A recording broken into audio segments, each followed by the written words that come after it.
Ooh. Yeah. What's up, ladies and gentlemen? It's your boy JFK. We're in the building. What's going on? It's a beautiful day. I hope you're safe. Hope your family is safe. And it's just another day with a whole bunch of drama. As many of you saw my flyer, there's a lot going on, and sometimes it's hard. It's hard to even tell, if we're ever gonna get out of this drama. Your boy Lysol, man, he out here bugging. I'm gonna leave that for now. Ladies and gentlemen, what's going on? It's JFK. Talk to me. Hope you're doing good. Hope you're hanging in there. You know what? 2020 is a rough year. It's an interesting year, but we're gonna make it through. We're gonna make it through. We don't have a choice. We got to come through this year, and next year we'll celebrate. One way or the other, we'll celebrate coming through this year. So I just want to say what's up to everybody. Shout out to everybody who's been following me, who's been on with me. As usual, as you're coming in, drop me a comment. Let me know you're here. A lot of people had a lot of comments about, the last show, and I tell you, man, it's getting harder and harder to fit everything into the shows.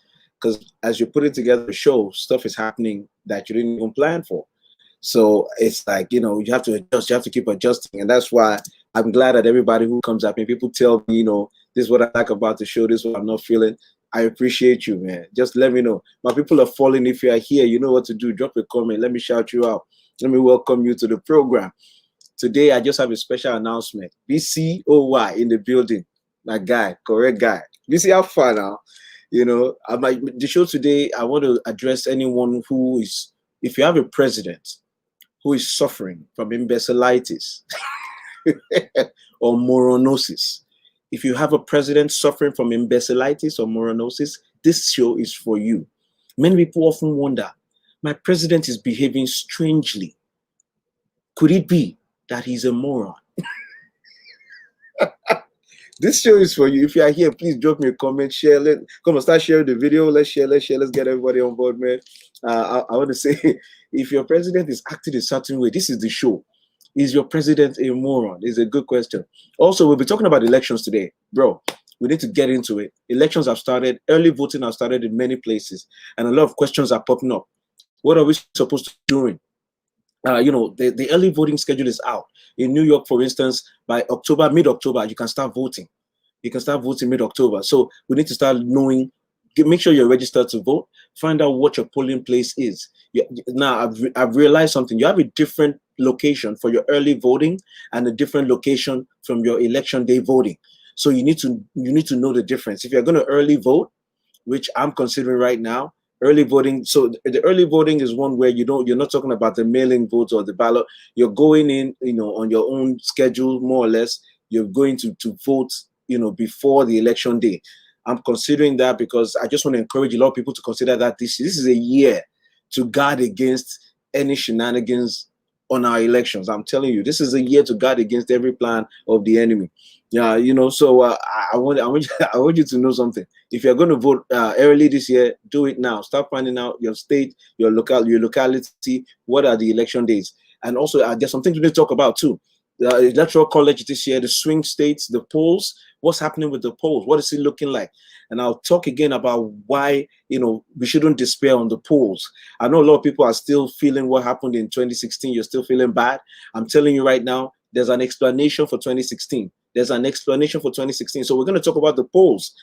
Tell me what you feel. You're seeing all these polls come out. What do you think is going on? Do you believe the polls? Do you not believe the polls? What do you think is driving it? The numbers among our Latino voters is an issue for Democrats right now. What's driving that? So I want you to jump in. Please, if you're here, drop me a line, send me a comment. Let's share the video. Let's talk about it. But I wanted to start today just talking about the fact that it is becoming more clear. It is becoming clearer and clearer that the current president of the United States doesn't know what he's doing, and he doesn't deserve to be president. He's not qualified. The interesting thing is I've been having conversations with a lot of people. I've had conversations with Trump supporters lately, and I'll be honest, I was able to have a good conversation with someone who I thought was completely gone into Trump world. But we had a conversation. I was able to, chip in and leave one or two things to make them rethink a few things. Because they came at me with, so you want to vote for a senile old man? And I said, which one? You see that people who attack Biden come at you with, oh, so you want to vote for a man with dementia? And I say, which one? I don't deny that Biden is old. I don't deny that Biden has lapses. You see, a lot of us who are on the other side, we get into this trap where we're trying to make it look like Biden is a Superman. No, no. Biden has issues. The problem, don't forget the focus. The focus is whatever issues Biden has, Trump has double. That's the whole point. Anytime they talk about Biden having dementia, I say Trump called Yosemite Yosemite. Did you see the town hall? I'm going to get it out. Jaye is here. Jaye, talk to me. What do you think? What's going on? Jaye is in the building. Yo, bro. So did you see the town hall? Did you notice in the town hall, Donald Trump was out of his element? He wasn't on Fox News, so it took him off guard. I think it's malpractice. Anybody who on Donald Trump's staff who allowed him to go for that town hall, they should be fired, you know, and Trump can sue them. If this is compared to Trump, that's my point. Compared to Donald Trump, a third grader is an option, right? Because I would say, you know, when my kids were in third grade, they would talk about science. As soon as they could talk, they understood that science was a cool thing, because they understood that science was behind the toy cars that they like to move, or the remote control. They liked that. They knew that science was behind the TV that they watched. So kids understand the importance of science. So that means that any child right now is better than what we have, because you got a man in office who's telling you, he literally, Sister Chiri, Sister Stacy, long time now, how far? You know, it's a third grade thing. The president of the United States literally made this statement. He said, I don't think science knows. When they're talking about, you know, the forest fires in California and the climate, this man literally said, I don't think science knows. That is all you need to know right there about this president. I'm a believer. I'm a Christian. Many of us, many of my friends, my community, we're believers. None of us, I think, of the ones that I know, because my friends are very reasonable. None of us would ever come up here and say science is irrelevant. See, that's the thing that's getting me with this Trump era. This is one of those times. It's one of the few times in my lifetime where I've seen people question stuff that we've already known, that is settled. Settled science is now opinion, right? So Donald Trump is sitting there saying, I don't think science knows. And the question I ask is, so who knows? You are, this man said the trees explode, right? I don't know who's putting dynamite in the trees in California. He said the trees get dry and they explode. He said they should be cleaning the forest floor. Now, many scientists have come and said, yeah, that's part of forest management. My issue with that is this. How many days a week are you going to be cleaning the forest floor? What are we talking about? Cleaning the forest floor? There's forest floor in Nigeria. We don't clean it. We barely clean the floor in front of our house. when the flood comes and carry debris and dump it. Who's cleaning forest floors? VC said, I couldn't watch the town hall. Sister Stacy, talk to me. What do you think about that statement? He said we should be cleaning the forest management, just so he can deny the fact that things are getting hotter. That's all it is. If you're here, drop me a line. It's your boy, Jeff K. We're discussing so many things today. I'm saying we need a president who at least listens to scientists. That's all I'm saying.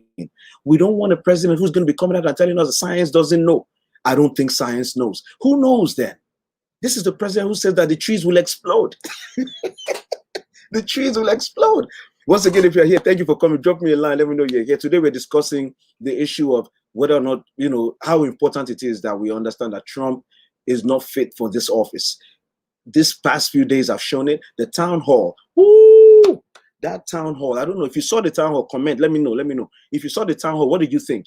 The town hall for me was malpractice on behalf of his staff. The staff, Donald Trump's staff, should never allow Donald Trump to go to any town hall, any debates, any interviews. Number one, that it's not on Fox, right? They must make sure it's on Fox. And number two, that they cannot control the audience that comes in. That's rubbish. Donald Trump is good for his rallies. He's good for Fox News, Janine Pirro. Don't put Donald Trump in front of regular people who are not psychopaths. He will be destroyed. That's what happened at the town hall. It was a mess. It was a mess. Donald Trump was making stuff up on the fly, right? Because he wasn't ready. The lady said, I have a disease. Obamacare is the reason why I'm alive. Even though she even talked about how expensive it's getting for her, her copays are expensive. And she said, Mr. President, how are you going to make sure that pre-existing conditions will still be covered if you're attacking Obamacare? How do you want to do it? And then he had the nerve to tell this woman, he said, no. She said, shut up, let me finish. I don't think Donald Trump has been dead like that in a long time. The reporters don't treat him like that. This woman, the strong, somebody said he's a grandmother. I said it's a grandmother because this is somebody who has no patience for brats. He said she was talking about how Obamacare was the thing that was brought in and helped her to be able to afford her care. And you see, this is the thing about Donald Trump. Understand, understand, bro. Donald Trump heard Obama and he panicked. You know that, right? You know that Obama makes him, he had a twitch. So when the lady was explaining how she was able to afford her healthcare and how she's even hoping that it gets better, she said Obamacare is how they brought it to fruition, that she could get care with her pre-existing. Donald Trump had to interject because Obama had been mentioned. Donald Trump heard Obama and he was not going to wait for the next line. So he said no. That's why she had to tell him to shut up. Femi Badmus is in the building. Talk to me, bro. That's all. Donald Trump was triggered. If the lady had said the Affordable Care Act is the health plan that is helping me now, Trump might have waited for her to finish talking, but she didn't do that. She said because of Obamacare. When Trump and Obama, he wanted to stand up and say, he wanted to say, no, Obama did not help you. Nobody should tell him that Obama helped them in his presence. That's what he was trying to do. But what he doesn't understand, that real life doesn't play. This woman had a condition, I can't even pronounce the disease. They talked about her after. And she was talking about how, if not for Obama, there's no way she's affording her meds. All of us know this. That's why when I speak to Nigerians who support Trump, who are in support of all these things, say they're conservatives and they're attacking, healthcare, they say the socialist program. It's like, I wonder whether or not people understand if you don't have healthcare, you don't have life, right? Like all the other debates we are having are just academic. If you don't have healthcare, if you cannot afford your medication, if you cannot see a doctor when you need to see a doctor, what's happening with COVID? One of the issues with COVID, especially in the Black community, is that for many of us, myself included, we don't default to go into the doctor, right? We don't default to go for checkups. We don't default to go to the hospital or clinics at the first sign of something not being right, a cough. That's not our default. We try to treat it because, one, we don't want to go wait in the emergency room. Two, we don't want to spend money that we don't have. Many people are not insured. Many people are underinsured where their insurance doesn't cover what they need. So that's the reality many of us are carrying around, right? So when we're talking about having a healthcare plan that at least attempts to cut down your costs, to cover you regardless of what you have, because the reality is, if we ever go back to a time in American healthcare where pre-existing conditions are not covered. Let me explain it. I think many of us are lost in this conversation because some of us hear pre-existing conditions and we don't know what that means. It just sounds like a medical term. Let me explain to you. High blood sugar, high blood pressure, asthma. Do you understand what I'm saying? All these things, they're already in the system for many people. And unfortunately, in our community, like I said, we don't get checked out. So we're growing up, we're doing our daily runs, we're living our lives, and we are carrying these things with us, right? In your medical life. Because you're not getting checked out, things are getting worse in your system, right? So, and if you have a pre-existing condition, what they're saying is there's going to come to an age. Many of us are younger. You think we can battle it out. There's an age that you come to where your medical condition requires constant medication or constant medical attention. When you get to that age and you try to get insurance to cover, what you will discover is that all those things that are already wrong with you make it difficult, almost impossible for you to get any affordable health insurance. I'm trying to break down the pre-existing so that we can understand the context. That's what we're talking about. So for all the people that want to say, Obamacare, socialism, it's like you're throwing around terms and you don't understand them. That's the thing that frustrates me. That's why I can't debate some people. I can't argue with some people because the basis of the argument is completely rubbish. They don't know the term they're using. People say socialism, they don't know what socialism is. They say communism, they don't know what communism is. Democracy, they don't know what representative democracy. And that's why you have to educate. We have to educate ourselves on what we're dealing with. America's democracy is a hybrid democracy. Because of the electoral college, it's not one man, one vote for the president. It's one man, one district, one electoral vote for the president. And those are the things you need to know. And that same thing, and that's the same thing I'm talking about with pre-existing conditions. We're carrying around diseases. You know what I mean? We're carrying around diseases, and people don't understand that we need that help. And this is it. For my Nigerians who support Donald Trump, I've said it before. I know one of the biggest issues for Nigerians is, hey, he's the one president who has told us that, he will end abortions, he will kill all the gays. Those are the only two things that Nigerians need to hear, right? It makes us happy to hear that somebody is going to end all abortion and kill all the gays. And nobody goes deeper to find out how, when, how many. Is it even possible? Is it a thing? And you just follow somebody rubbishly because you don't have an understanding. And then now that he has been president for 4 years, my brother, abortions are still happening. My sister, there are still gay people. I'm sure they have even increased.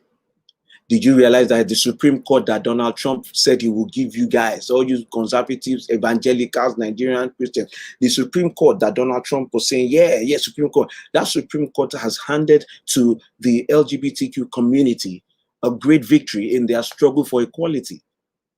So it doesn't work like that. It doesn't work like that. And you've been sold a bill of goods. And I know that there are many Trump supporters right now who don't know how to come out. There are many who don't know how to come out because you're so committed. You have fought with your family. You have broken up with your girlfriend. You have divorced your husband because of Trump, right? So it's hard for you now to come back and say you were wrong. I get that. But I'm promising you, there's room for you on the other side. Yo, it's like, I talked to some guys now. They're like, yo, there's room for you. There's room for you on the other side. Donald Trump is continuing to disappoint you every day. How is an American president unable to speak one sentence without embarrassing us? Listen to this man talk and tell yourself whether or not this is a good thing for me. Are you kidding me? You have a president who's on TV saying, I don't think science knows about climate change, about forest fires, about forestry, but Mr. Yosemite, he can't pronounce the name of a great national park. He can't pronounce it. It's on a teleprompter and he can't even read it well. Forget about his statement. Do you hear what he said when he said herd immunity? Instead of herd immunity, he said herd mentality. And then he said we develop as a herd. He just hears things, right? Donald Trump just hears things and he doesn't really know what the context, but he wants to use it in a sentence to appear smart. That's the worst kind of person. That's the worst kind of person. They want to appear smart, but they haven't done the work to be smart. So they want to take little things they heard from smart people and use that to impress others, and then they mess up.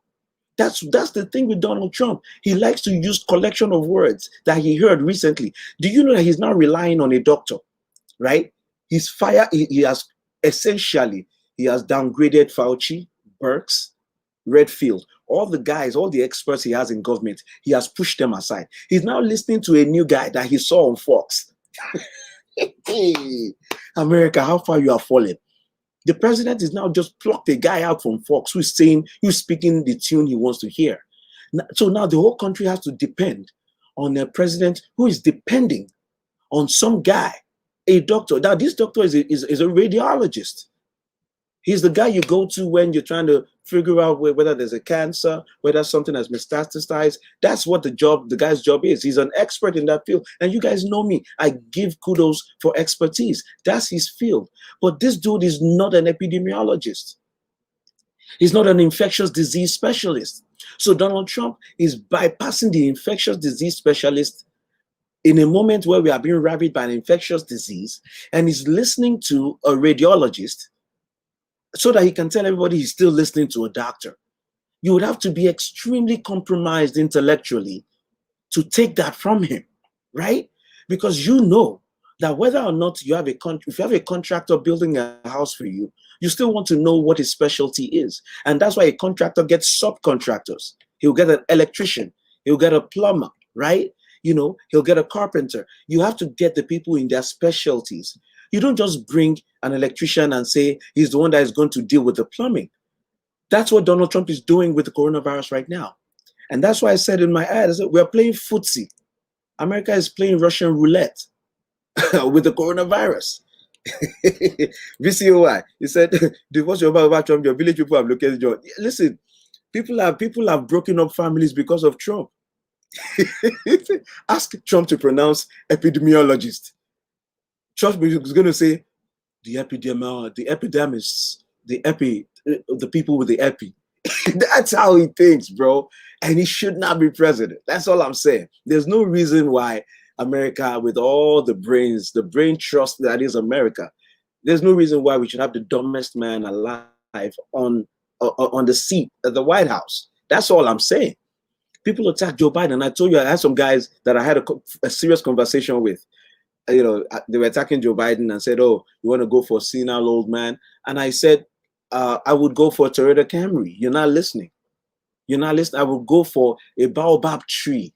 A mahogany tree right now would do better than Trump. Understand? If you have a president who doesn't know what to do about COVID, that's one thing. If you have a president who will not help solve COVID, that's another level.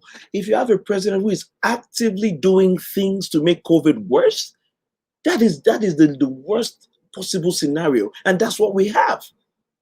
This man was on tape telling Bob Woodward that this virus, the new tapes that came out, he said this one will kill you. Did you understand what I'm saying? This is the same man who gets on the podium and tells you we're going to be fine. It's only one person and it's going down to 10. It's going down to 15 people. It's one person from China and I locked China up. I closed up China. And it's like, moron, right? Idiot, right? The strain of corona that ravaged New York as the entry point to America came from Europe. Do you understand this? This is a man who just closed up China, but left Europe open so that COVID can rush in first. Then he closed up Europe, but then they had to beg him to close up the UK because he didn't want to offend Boris Johnson. All the while he's dilly-dallying on what to close and where to close, Corona was entering first class flights entering the US. That's the problem we have. And so the issue is at 6 million people infected, clearly whatever he did was ineffectual. And he keeps saying that. And I'm just hoping there are more people who understand that he failed. Ladies and gentlemen, if you're here, drop me a line. I see my people. I see BCOY. Stacy's in the building. My boy Femi Badmus is in the building. Jaye, hope you're still in the building. Yo, let me know what you think, because when that lady asked him that question, as I was getting back to the pre-existing condition, Donald Trump's government right now, his DOJ, they're in court trying to destroy what is left of the ACA. And the pieces that they are destroying include the piece that allows you to get treatment, to get coverage, even though you are coming with a pre-existing condition. In other words, the insurance companies, health insurance companies, are not allowed right now under Obamacare, ACA, to discriminate against you when you ask for insurance. They have to cover you like everybody else and give you a reasonable rate. That's the thing that Affordable Care Act did. And that's why when Obamacare came out and people were saying it's rubbish, I said, wait until you see what it does for you, and then you start to love it. Now, the approval rate for Obamacare is about 80%. Nobody wants it to go. Especially, nobody wants it to go when the guy who wants to get rid of it has no plan. Ladies and gentlemen, I'll give you 3 telltale signs to know when Donald Trump is lying, right? 3 signs to know when President Lysol is making stuff up. 1, Donald Trump will tell you that he's going to do it in 2 weeks. Hey, Ramon. Yo, Ramon, how far now? Yo, my guys in the building. Ramon, talk to me now. This political atmosphere. Ramon, let me know. That's my boy from Buffalo, the pharmacy. You know what I'm saying? Whoa, listen, Ramon is here. Everybody, you're getting free injections. That's it. My boy is here. Free injections for everybody. Free injections. Eh? My guy. Yeah, yo, good to see you. But talk to me, yo, tell me what you think about what's going on with Trump. All I'm saying is we need a president who can spell, who can read, and who understands a little bit about science. That's all I'm saying. Come at me, bro. Come at me. Tell me I'm wrong. Tell me I'm wrong. We just need somebody who can pronounce Yosemite and not call it Yosemite, right? We need somebody who knows the difference between herd mentality and herd immunity, right? We need somebody who doesn't lie every moment, even when he doesn't have to. There are times when Donald Trump doesn't have to lie, but he lies. If you have listened to the book,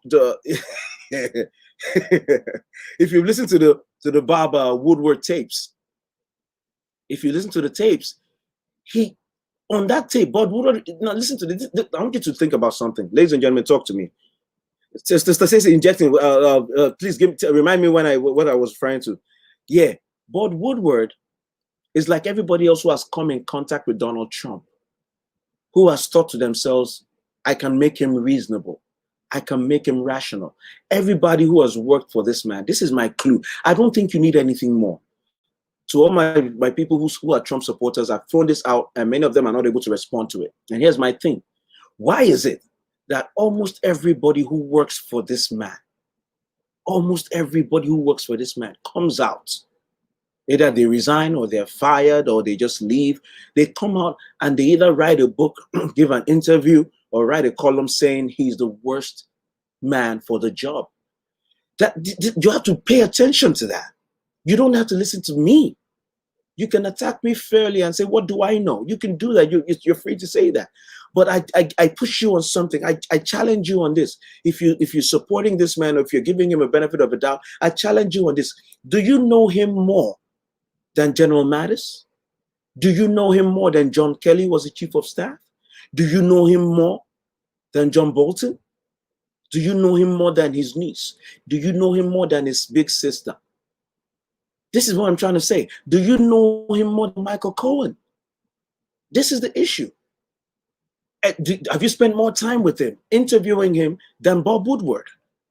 The answer to all those questions, I guarantee you, unless you're a member of his family, is no. And so let's listen to the people who are interacting with him regularly. Let's listen to the people who know. Did you understand in Bob Woodward said in his book that General Mattis and John Kelly were having meetings with Dan Coates. They were having conversations about what to do about bro. General Mattis said they said General Mattis had started going to church to pray for America while he was working for Donald Trump. He was seeing up close and personal the chaos that was running this country. And that man found his religion. Donald Trump caused General Mattis. This is a man who has seen war, right? General Mattis, they call him Mad Dog Mattis. That's why Donald Trump liked him. He liked the fact they called him Mad Dog. It turns out the man is reasonable and rational, and Trump couldn't handle that, right? So Trump comes in, and Mattis is looking at him like, oh my goodness. Let me tell you something. Everybody who has worked for Donald Trump, every big brain person, every smart person, every person of integrity who has worked in and around Donald Trump comes out with the same reaction. I challenge you on this, challenge me on it. Everybody comes out with the same reaction. They have this reaction when they work for Donald Trump, which is, oh my goodness, what have we done? That is the only reaction they all have. Every one of them. Mattis, Kelly, Tillerson, every one of the generals that worked with him, the Scaramucci, John, Michael Cohen, Bolton. Are you kidding me? All of them know. They all know he's rubbish. They all know he's rubbish. Talk to me, ladies and gentlemen. So I'm taking you to Bob Woodward. So Bob Woodward talks about how the generals were trying to come together and say, what do we do about Donald Trump? They were worried about him. And you and I should be worried about him too. Because whatever we see in public, they saw more in private. And they're coming out and telling you in every way that they're ready. Now, let me ask you this. Those of you who saw Bob Woodward's and is releasing the tapes, let me ask your opinion. Do you blame Bob Woodward for not coming out with these tapes earlier in the year? Maybe June, maybe April. Let me. What is your take on that? I have a unique take on that. But do you think Bob Woodward was wrong for not releasing the tapes earlier and telling us what Trump was saying in secret? Do you think Bob Woodward was wrong? Let me, you guys, you are here. If you're here, let me know you're here. Yeah, what's going on? Femi Badmus is here. Stacey's here. Look, you guys, let me know. What do you think about Bob Woodward just now releasing tapes and trying to sell his book?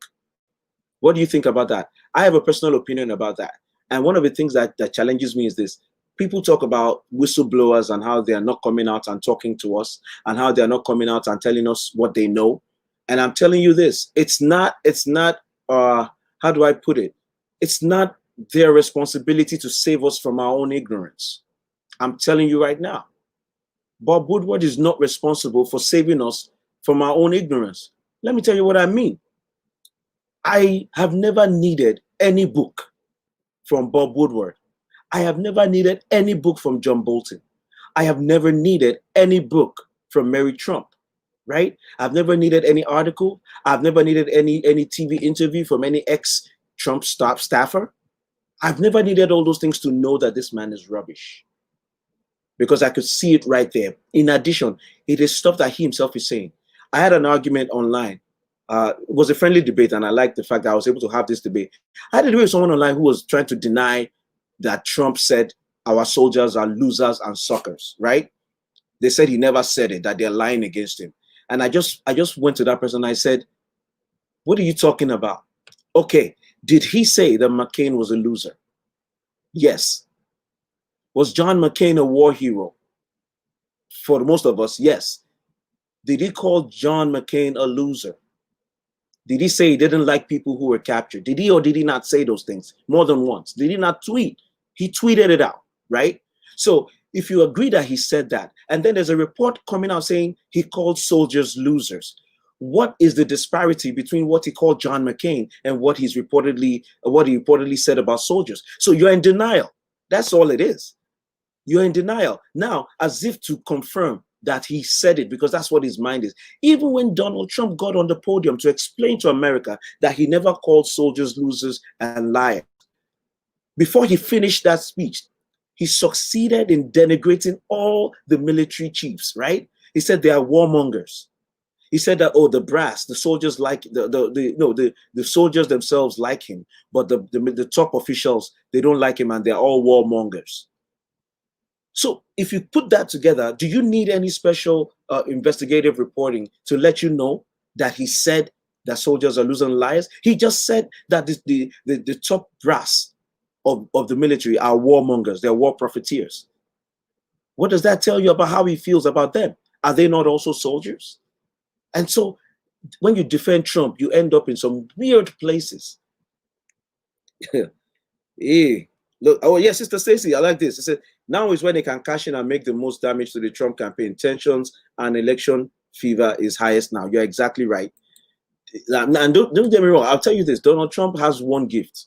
All right, I'm going to tell you this. Donald Trump has a gift. The gift that Donald Trump has is shamelessness. When you are shameless, when you cannot be shamed, when nothing makes you feel like, oh, I'm wrong. Like he said when he was asked, has he ever asked forgiveness from God for his sins? And he says, oh, if I ever do anything that needs forgiving, I'll ask. But I've not asked any forgiveness because I haven't done anything. That's the personality we're talking about. So you have somebody who's shameless. Hey, Damoli is in the building. How far now? Hey, guy. We're talking about your boy Trump. Oh. Yeah, man. Look, Donald Trump has a gift. It's shamelessness. It's like a superpower. When you are shameless like Donald Trump, you don't care. You will say whatever, you will do whatever, and you dare everybody else to react. And if you're Donald Trump, you do a bunch of rubbish things so that everyone doesn't know which one to attack first. And before they even figure out what you just did, you do another one. That is the gift of Donald Trump. He has mastered the art of chaos. The problem is his own chaos affects our lives. So, ladies and gentlemen, I am telling you right now, Bob Woodward did not need to come out with a book. You and I already know that Donald Trump is rubbish. If anything, he's not fit for the job. And we should not wait until American death climbs to 250,000 We should not wait until 250,000 Americans before we get rid of the one person who has been a blockade. This man has been working for Corona. This man is Donald Trump is an employee of Corona. I'm telling you right now, because he has been behaving as though he's collecting a paycheck from Corona. He's actively bringing people together, packing them together with no masks. Who does that? Who does that? Forget about the people themselves, willingly submitting themselves. I mean, look, these people are willing to endanger themselves for their own beliefs. Kudos to them. I mean, when you believe in something and you're willing to risk your health for it, I respect you for that. Because I don't know if that's how you approach everything else in life, right? I don't see people removing, I don't see you going and jumping off a building because you want to prove a point. The problem is, if you do that and you don't survive, you will not be around to find out whether or not the point you were trying to make was made, right? So how about you don't die? So it's one thing for Donald Trump to tell us that he was trying to keep us calm. It's another thing for him to create opportunities for Corona. Donald Trump is creating opportunity zones for COVID. He's looking everywhere to look for whom he can help COVID to devour. It is the most irresponsible thing anybody can do. The president is gathering people without masks. Ladies and gentlemen, that's all you need to know about this man. Now, let me ask you this. What do you think he said when a reporter asked him about his Denver gathering? When the reporter asked him that, aren't you worried? The reporter said, aren't you worried? He said, no, I'm pretty far away from everybody. Bro, that's all you need to know right there. Donald Trump, you understand what I'm saying? Let me break that down. As a Nigerian, as a Yoruba person, we love proverbs, we love idioms. Yoruba person, especially Yoruba, like I'll say Yoruba fathers. Back me up on this if you are here. I say Yoruba fathers, they love to chop in proverbs. So instead of me, if I'm going to go that route, instead of me to tell my child, go and bring me water, I will look at my son and I'll say, son, an eagle does not roll with chickens. For in the moment where he should be feasting like a king, he'll be begging like a pauper. And then my son will say, wow, Dad, what does that mean? Get me water. We like to use proverbs for everything. Big proverbs. And some proverbs are not even, I'll be honest, some of the proverbs don't even make sense, but they sound deep. I've seen some people, mesmerize people with proverbs, talking about, all you have to do is look very stern when you are using proverbs. Just do like, a man does not wear his t-shirt on the inside out on a Monday morning when it's about to rain. It's like, what does that mean? You mean cut your coat according to... No, he's lying. There's no proverb like that, but it sounds deep. Don't be fooled by deep sounding words. Donald Trump is a great example of a con man who likes to talk as if he knows what he's saying. He leans in like this on the table and he tells the guy, I don't think science knows. It's going to get colder. Donald Trump thinks he's being profound when he tells us, you'll see it's going to get cooler. What are you talking about? Winter is coming? He said he should go and sweep the floor of the forest. Many scientists say, yeah, that could help. Forest management helps, but that's not what we're talking about. There are a lot of forests in the world that nobody's sweeping, and they're not all catching fire, right? So it's not just about sweeping the forest. It's that something is igniting the forest. This Donald Trump said trees are exploding. Yo, he said trees are exploding. What kind of trees are exploding? How can a tree just explode on its own? Doesn't it have to be, ignited? Doesn't it have to combust some sort of way? Does the heat have nothing to do with the explosion? It's amazing. We should not have a man in office who does not understand. We should not. Who doesn't understand science? Let me take you on. Yeah. Oh, thank you, Femi Badmos. Everyone who has gone to his rallies, they make them sign undertakings that they will not sue the Trump campaign if they catch COVID. It has come out now that many of the White House staff that were at the convention have started showing signs of COVID. That's what I call no duh. I don't know if that's how the kids say it. Like, many White House staff are now catching COVID from the convention where they pack themselves on the White House lawn. Like, yeah, that's science. You see, you can pretend not to see COVID, but COVID can see you. That's what Donald Trump is. That's Donald Trump's strategy. Donald Trump is like, let's pretend like COVID is not here. But COVID doesn't care. COVID doesn't watch TV. Do you understand that? COVID doesn't read newspapers. Yeah, let me get back. Damila said, I believe that for anyone to be in charge of the people of God is aware of it. He is a lesson for Americans to compare difference in leadership. I reserve my comments after election. Damila, I hear you. But the beauty of how God operates is God hates injustice. So for those of us who are believers, we cannot sit back and say, oh, God must want him there. When they are ungodly leaders, God expects his godly people to speak up and to fight for justice. That's precisely, why I challenge all my Christian brothers and sisters and say, you can't be quiet. You can't be silent in the face of injustice. As Yoruba will say, your leader, Jesus Christ, spent so much of his ministry ministering to the poor, right? Jesus Christ literally sought out those who are oppressed. That was precisely his whole thing. What do you think the conversation at the well with the Samaritan was? That was Jesus Christ reaching out to a group of people that were outcasts. Do you know that what Jesus did with the woman at the well of Samaria was politically inconsistent with the order of the day politically? Jews were not supposed to mix with Samaritans. Jesus broke that protocol, right? So as a Christian, you sitting there, which you don't have any leg to stand on, because we need to be part of the move when we see something wrong. The issue is there's oppression going on. There's injustice going on. Rich are getting richer. And there are those who are favoring that kind of mindset, who are in office and who are in power. And therefore, it is our job to stand up for people who have been oppressed. We're talking about the African-American community, minorities in this country. We're talking about immigrants. The Bible says, be kind to the strangers among you. It didn't say only the strangers that have papers, right? I mean, if we go that Christian route, we are failing our faith in many ways. And that's why it's such a tragedy when you have all these quote-unquote evangelicals who are so sold to Trump that they can't even extricate themselves from him when he does the most horrible things. He holds the Bible upside down in front of a church and they want to clap. Like, what are you doing? Why are you clapping for hypocrisy? This man has nothing about him that is Christian, nothing. Prior to running for office, he had no history of Donald Trump have anything to do with any church, with any faith.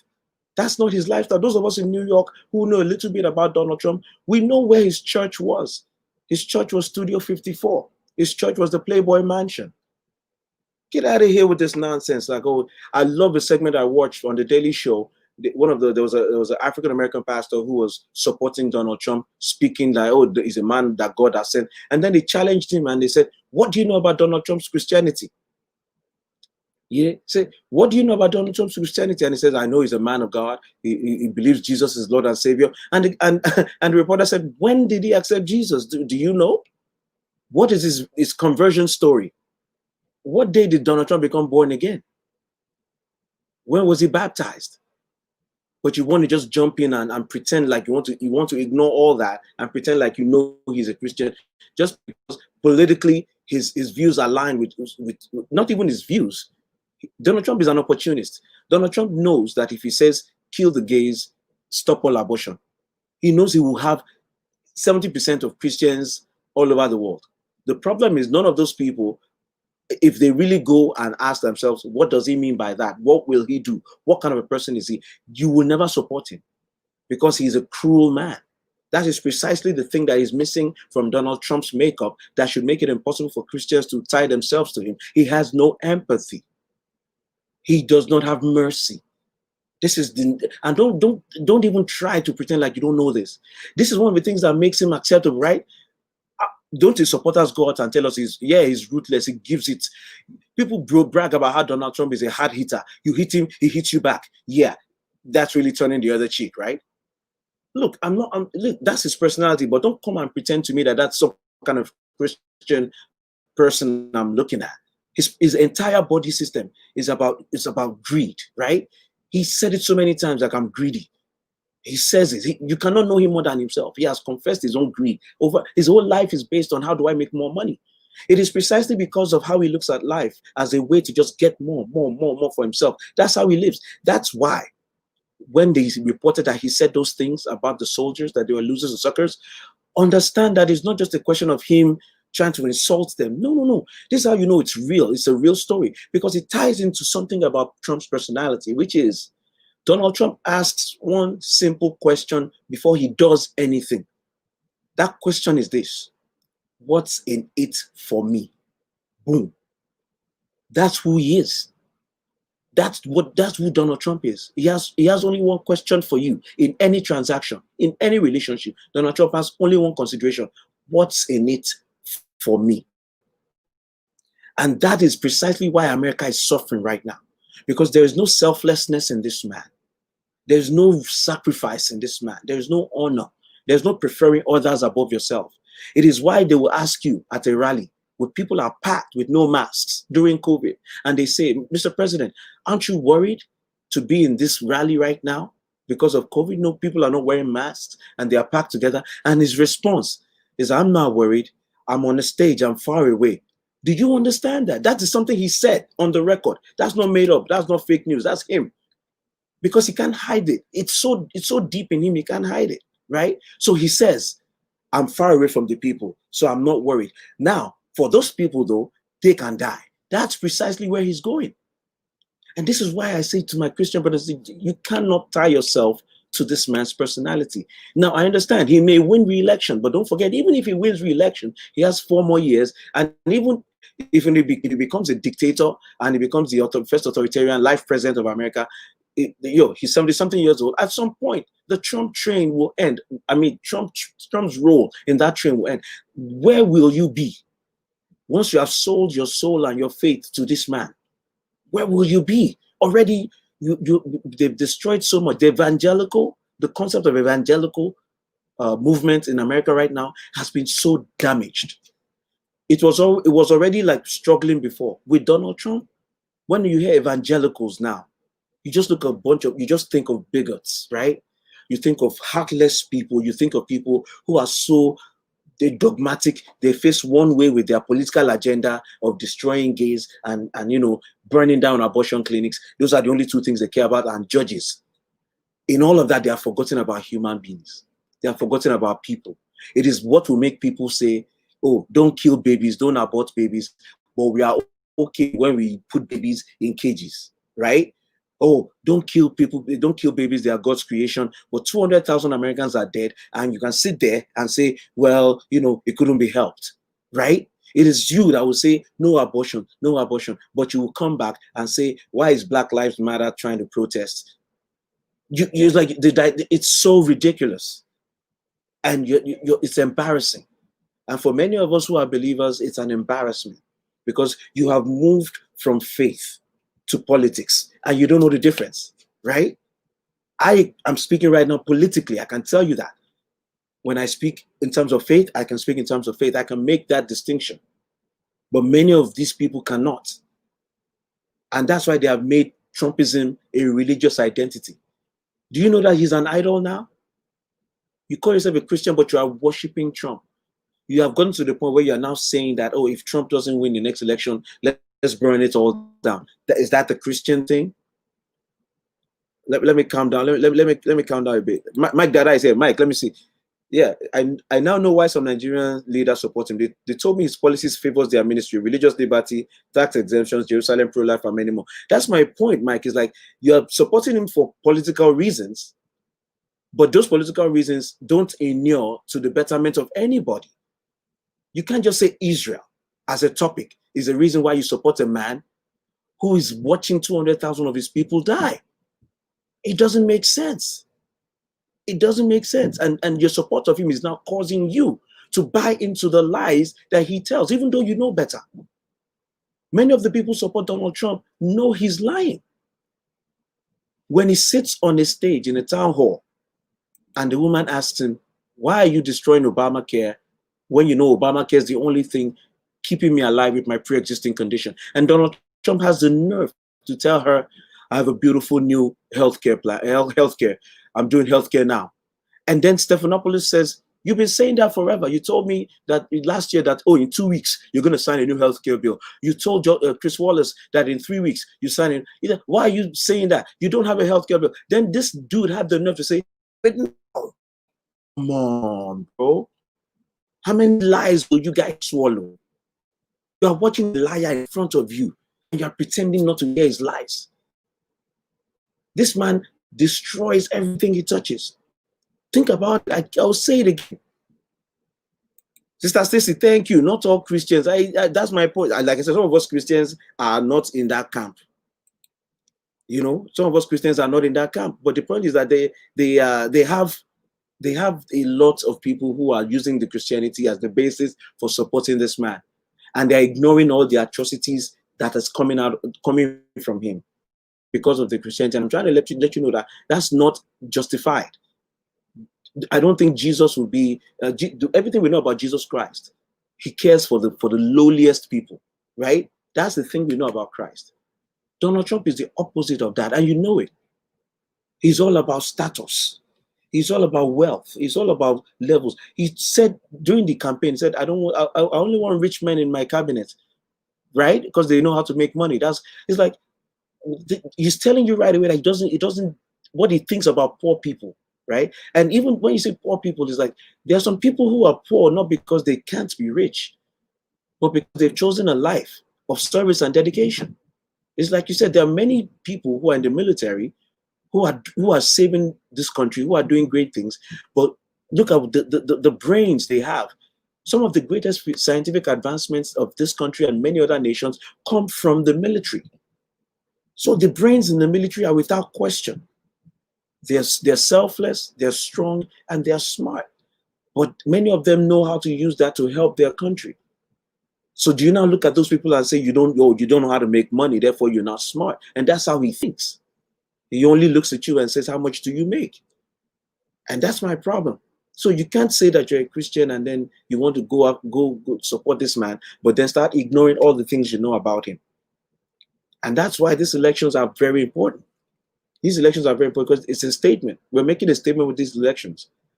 America, there's a question for America, like how far and how long do we want to go with this? This is a man, now I'm going to crown it all for you.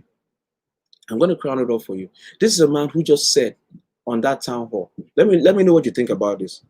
Let me know what you think about this. Let me read some of your comments. That says, the only one I agree is that some Christians are losing their way, but there will be a revival inspired by the Holy Spirit. My sister, the revival, sometimes we talk about revival as if it's always going to be this magic moment. But sometimes the revival is in form of just people pricking your conscience. The revival is in form of a self-awareness and asking yourself as a Christian, am I living up to God's desires in my life, right? The revival is not something, because some of us, I'll be honest, I'm guilty of it sometimes too. Sometimes I use revival as an excuse, right? I tell myself I'm waiting for a revival. So instead of me to do the things I know I should do to make change right now, I'm waiting for the revival that will transform me. What about the word that God has already spoken that I should be following? I'm going to ignore that and wait for fresh oil instead of me to nurture the oil I have before the fresh one comes. So this is the issue. It's a willful ignorance. It's willful ignorance. And that is why I get upset. That's why I get upset when I look at, as Nigeria is always my example. All these Nigerians who speak great things in ministry and in faith, but you look at a nation filled with Christians, but very devoid of Christ. That's the problem we have. And so so the nation is not feeling the impact of the believers in its midst. And I've always said this. We as believers, sometimes we attack the wrong thing. Christianity is suffering sometimes not just because of the attacks from outside, from the enemy, from those who are ungodly, for those who are unbelievers. What we are doing inside sometimes is a bigger issue. I don't want to name names, but we have leaders in the Christian world who have recently come into controversy for being involved in what we call sexual deviance. These are the same people who are leading the fight against same-sex marriage. Do you understand what I'm saying? Leaders who are the ones at the forefront of Yeah, no to the LGBTQ community, no to gays. They are destroying us. They are destroying our children. And then we find out that some of them they are having, relationships with 2, 3 people in conjunction with their wife. Now they have to resign. So are you seeing where the damage is coming from? That's the kind of thing that will destroy years of work built. In fact, Jerry Falwell was the president of Liberty University, one of the beacons of evangelical thought. The guys at the forefront. He was a Trump supporter, a great pastor. Boom. His father was an icon in the evangelical community. Story comes out that he and his wife have been dealing with a pool boy, doing all kinds of stuff. Don't you think that that's more of a damage to the image of what people project as Christianity? Do you not understand how people will point to that and say you guys are all hypocrites? That's the damage. So don't hide behind hypocrisy and bigotry and support a man who has no room for empathy. This man has no empathy, even for his own supporters. Yeah, and that's that's my point. Ladies and gentlemen, you're welcome. Please, if you're here, drop a line. Thank you so much. Please, let's share the video. Share the video. Get some people in there. Mike, let me see your comment over here. Nigeria is a religious country, not a Christian country. In my opinion, there is a difference. Bro, you're exactly right. You're exactly right. Nigeria is a good example of religion and not faith. You're exactly right, because there's too much going on in that country that is affecting the purity of faith. But we have religious edifices. We have religious buildings. I don't like to get involved in too many of the controversies going on in Nigeria, but you see situations in which pastors, because they are upset with somebody, they will say things on the pulpit that we as children we say, don't say that, don't call anybody that by that name. But they will announce it on the pulpit and the whole congregation will join because of righteous anger. Abi, it's the hypocrisy. It's the unbundling of faith. That's the real issue. And I say that to those who are evangelicals, quote unquote, supporting Trump. You are damaging the movement.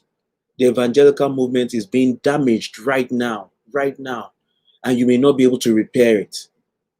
After Trump, when you say you are an evangelical, you are going to lose respect, you're going to lose face, and I guarantee you, it's not. Bible says that do not be punished for evil, right? When you suffer, do not suffer for evil. Don't do evil and then suffer and then try to claim that the evil you did was actually good and that's why you're suffering. That's what Paul was trying to say.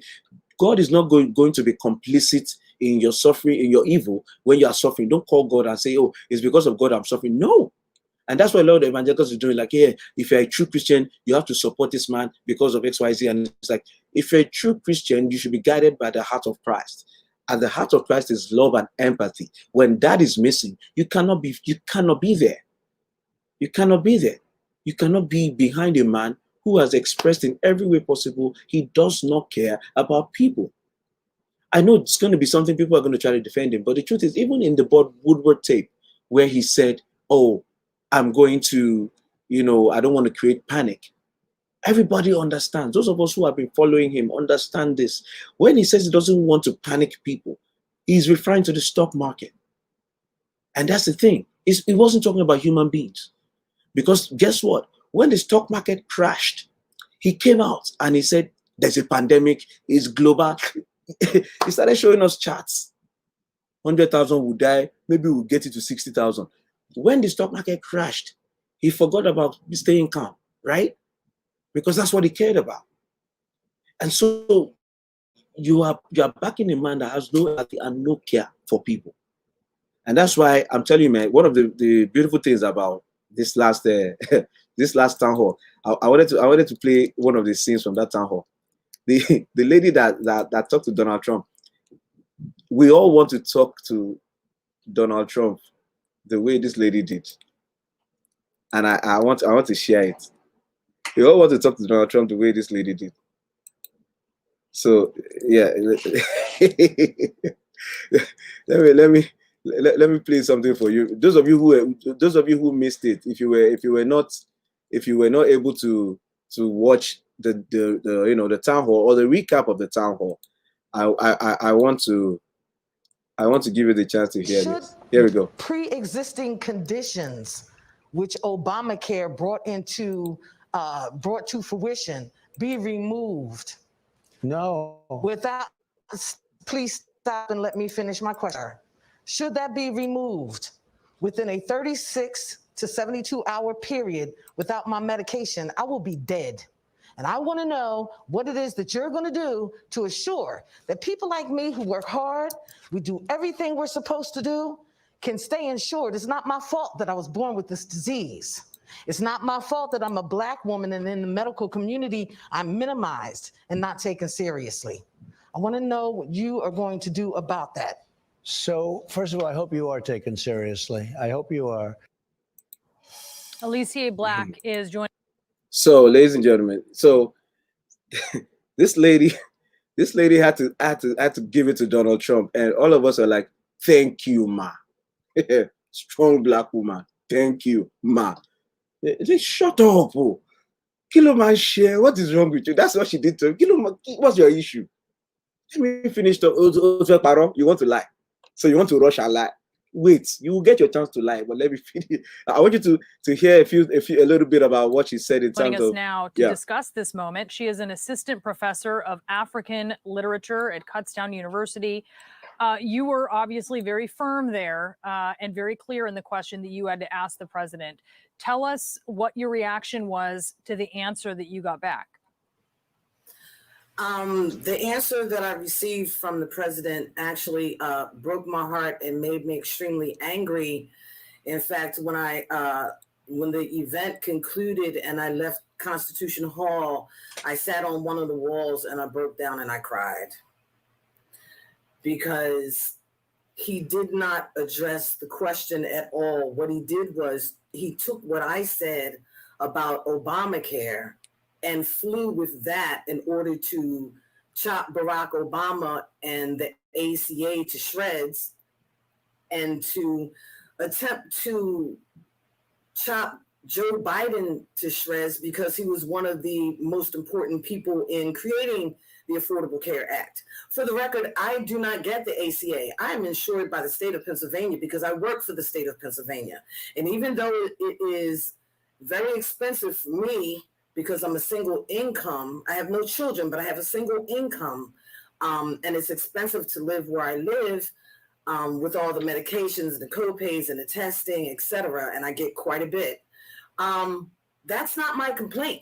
My complaint and my problem is that as sick and disabled people who have diseases we cannot control, we were born with and are stuck with for life, we are thrown away like trash. We are treated like he treated me. He fluffed me off like soot on the bottom of his $3,000 pair of shoes. And I resent it. We have a right to live. We have a right to life. And we have a right to be treated equally within the medical community. Ladies and gentlemen, I want to just jump in here. You see, this is the point I was trying to make about the Affordable Care Act and how this ties into empathy, right? This ties into how you look at people. That's what she was saying, is that how do you treat people?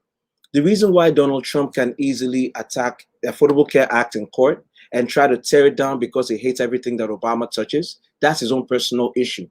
What he doesn't realize, what the GOP failed to acknowledge, is while they're doing that, the people who depend on these things are getting hurt, but they don't care. Listen to this slight distinction here. This lady is not even getting her health care from the exchange, right? But because of the Affordable Care Act law, she can purchase insurance through her employer or by herself, and she can do that knowing that her pre-existing condition will not keep her from getting reasonable insurance. That's one of the things that the ACA did. So it's not even just about getting insurance under the exchanges that they created. It's how they changed the law and they told insurance companies, health insurance companies, you cannot deny someone health insurance because of pre-existing conditions. You cannot charge them exorbitant rates just because they have pre-existing conditions. They put that into law. And they said, oh, if your child is 21, your children under the age of 21 can be on your insurance. They put those things into law, and those things began to help people. right? So if you're a 17, 18-year-old, if you graduate college and you're just starting out a job or you don't have a job and you get to stay on your parents' insurance, I mean, it's a blessing. In those 3, 4 years, maybe you can get yourself together. By the time you're 21, maybe you have an income where you can afford your.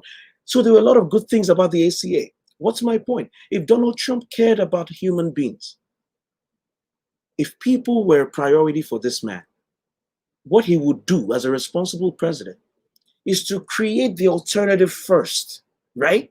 Before dismantling the one he hates. Because in the vacuum between those two things, people are going to suffer. But he has no empathy. He doesn't lead with a heart for people. That's not how he approaches things. Everything is a transaction to him. Everything is a business deal to him. Not in a good way. It's a business deal where he wins and you lose, right? That's why his bankruptcies are the biggest examples of why he should never have been elected. Bankruptcy is something that people use, that the courts, give you the opportunity to use that. In this country, you can file bankruptcy when you're going through a certain hard time. You can't pay back. Bankruptcy is a tool you can use to get yourself back together. It's a tool you can use to reset. Donald Trump used bankruptcy like a snack, like an everyday snack, right? Partly because he's a bad businessman. This is the sick secret underneath Donald Trump. He's a horrible businessman. He's never been successful in business.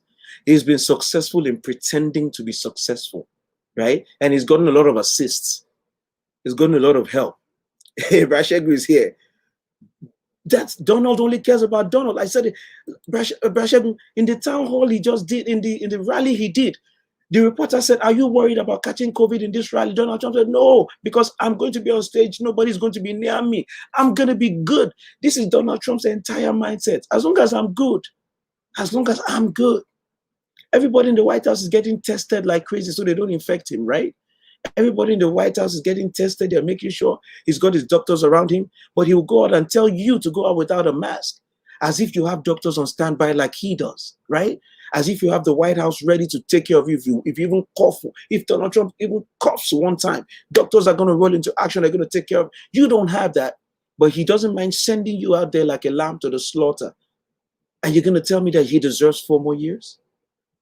He has been telling everybody. Now, one of the most ridiculous things he said in this town hall. I don't even know where to start with this. Mike, yeah, man, I've been adding some videos to the show, my brother, just trying to see what's going on.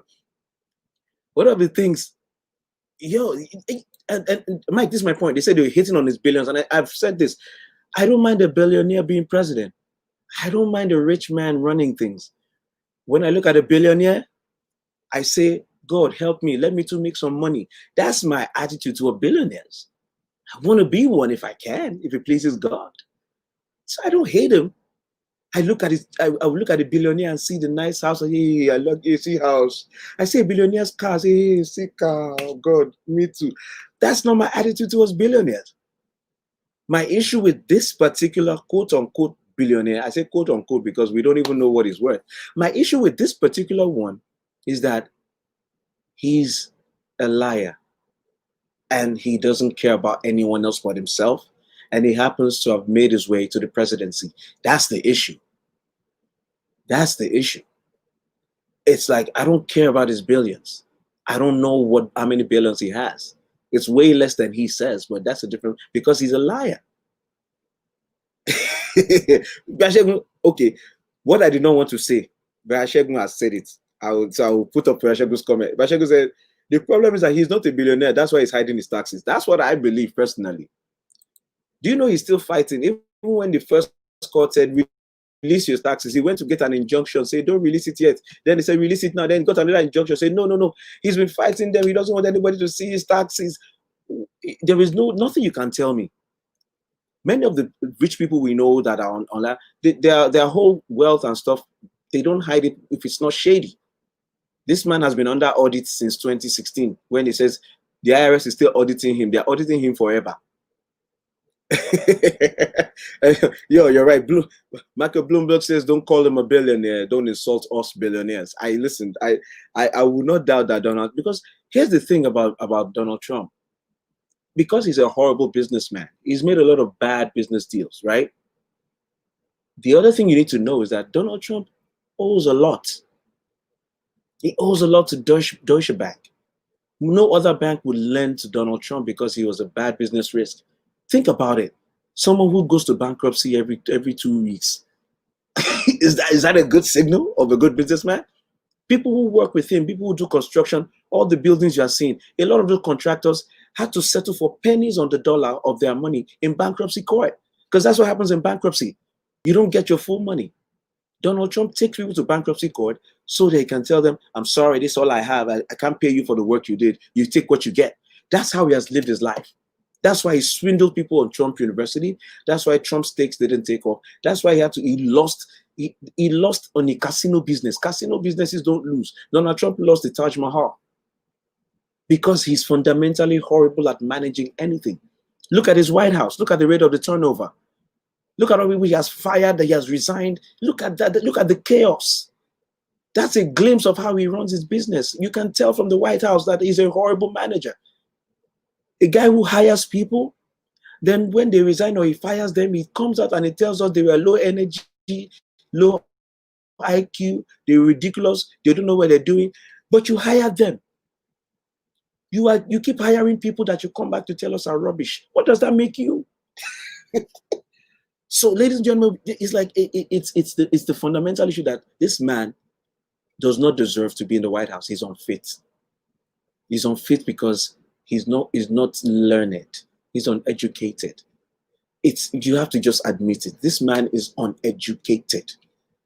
This is one of those guys that his degrees are fake. You can have a degree if you have someone write your SATs for you, right? If you have someone write your exam. His sister. We are not just saying these things anymore. There are witnesses now, right? His sister is on tape. The lady judge. She's on tape telling the niece how she did his homework for him. Do you know him more than her? What are we talking about? People write notes for him. He doesn't know stuff. That is why even though they've written Yosemite for him, it causes Yosemite. That is why he wants to say herd immunity and he says herd mentality. He said we develop the herd. He's a functional illiterate, y'all. He's a functional illiterate. And for that reason alone, he shouldn't be up there. Now, add to the fact that he is a consummate liar. Hey, he's an epic liar, a legendary liar.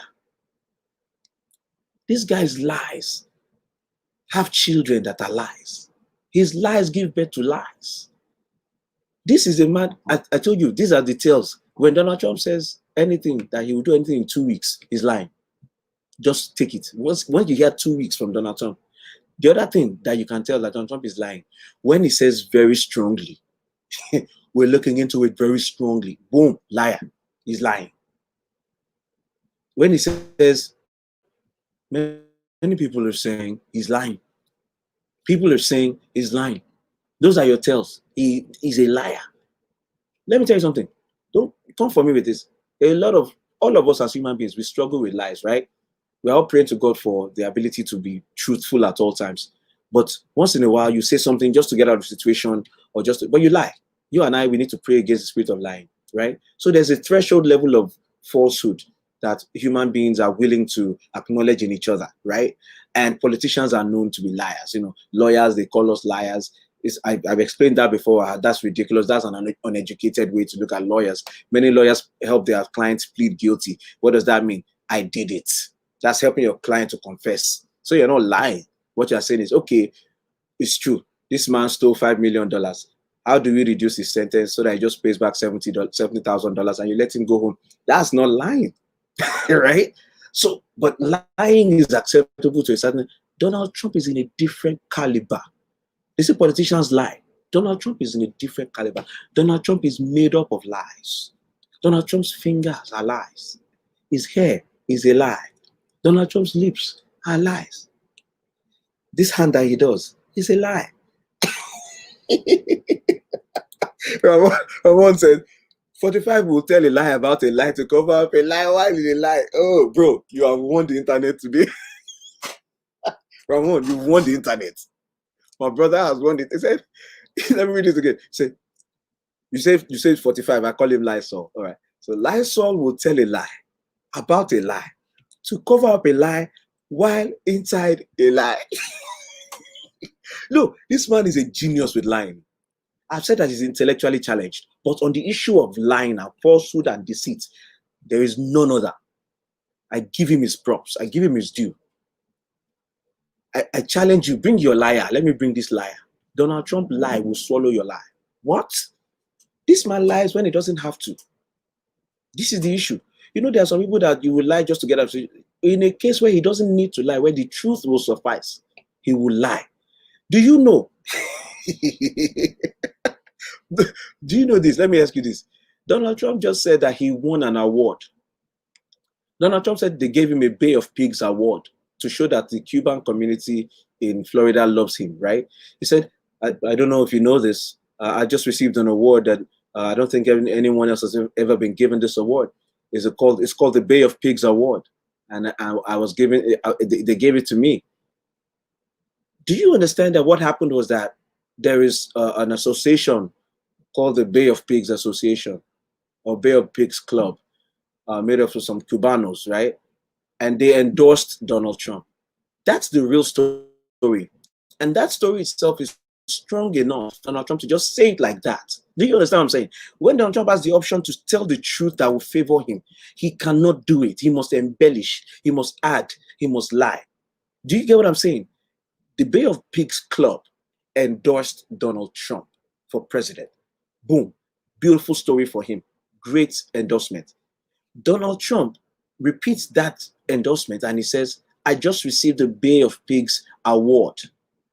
They've never given it to anyone else. I just received the award. Do you understand? He needed to make it more than just an endorsement. Do you see that this is a fundamental flaw in his psyche? Even when he has won, he cannot identify the victory. Bro, Rajab says he doesn't have a comprehension of the office he holds. He doesn't even read the daily briefing from the CIA. I don't know why people are not in arms. His negligence and irresponsibility has killed almost 200,000 people.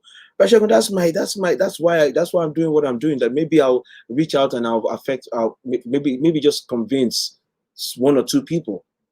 Because you cannot continue to support this nonsense. We are losing human lives. Did you ever imagine a time or a day where 200,000 Americans will die within a year and the rest of us will still be here talking as though it's a normal world? Or we'll still have a president and the president wouldn't resign? Or we won't call for his removal? Have you ever imagined that we would have a situation like this and people will still be asking that president to run for a second term? I mean, up is down right now. And it's all thanks to all the enablers. It's the enablers that are the real problem in this country. People who have organized themselves around propping up Trump with conspiracy theories, fake news. Donald Trump is out there retweeting tweets about Joe Biden being a pedophile. It's almost like it's projection in my mind. It's projection, the QAnon conspiracy that QAnon is based on the conspiracy that Washington and the government is run by Democrats who are secret pedophiles, and Donald Trump is there to destroy them. And it's like whoever came up with that has an obsession with pedophilia. I'm telling you right now. That's if you're inserting that into your conspiracy without proof, without evidence, you just say that is something on your mind. And so they keep using that phrase to add to their conspiracy theories. Remember, that's what they did with Pizzagate with Hillary, right? They said that Hillary and John Podesta that were running a child sex ring in the basement of a pizza shop, right? It's a pedophile ring. That's the word they use for every attack, because they look for the most disgusting thing that they can use to rile people up, right? And the thing is that there's no basis. There's no the guy that the Pizzagate guy took his gun. He was so riled up by that report. Like, really, Hillary is leading a pedophile ring. I knew she was a witch. I knew it. She has to die. I'm going to rescue those kids. And he took a gun and he went to the pizza shop that described. And when he got there, there was no basement. And the story was that the basement was where they were running the pedophile ring. It didn't have a basement. And he was arrested. And so they tell these lies. And the thing they do is this: they will spread the false information, knowing that even if it comes out that it's a lie, the damage would have been done. That's who Donald Trump is. He will spread false information. His trolls will go out to try to make it so. That's what upsets me the most about some of my Trump supporter people. They go out and actively look for cases and instances to support the theory. And this is what they do. And I've said this before. Exactly. Projection. BC projection. I've said this before. A good conspiracy theory, a good lie, a good deception has one element in it. That is, it has a nugget of truth, right? You take a little dash of truth and you surround it with lies, a web of lies. And you can always refer to the truth at the bottom and say, you can't call it a lie. Do you not agree to the little truth at the bottom? And you have to say, well, that's true. And as soon as you say that's true, then they'll tie it to the entire thing. Therefore, the whole theory is true. And that's stupid. It's effective, but it's stupid. Because the reality is you can have a little bit of a truth and the lie around it is a lie. And you should separate the truth from the lie. For instance, mailing ballots. They've been mailing in ballots since the elections in this country began, since the post office existed. People have been mailing in ballots. Some states do exclusive mail-in ballots. Not absentee. An absentee is mail-in ballots. But now Donald Trump comes and keeps shouting, mail-in ballots are fraud. Mail-in ballots are fraud.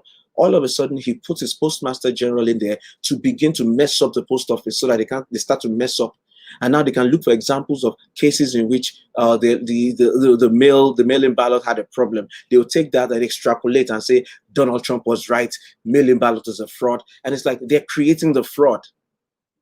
They're creating the fraud and then using the fraud they created as an example of the existence of fraud.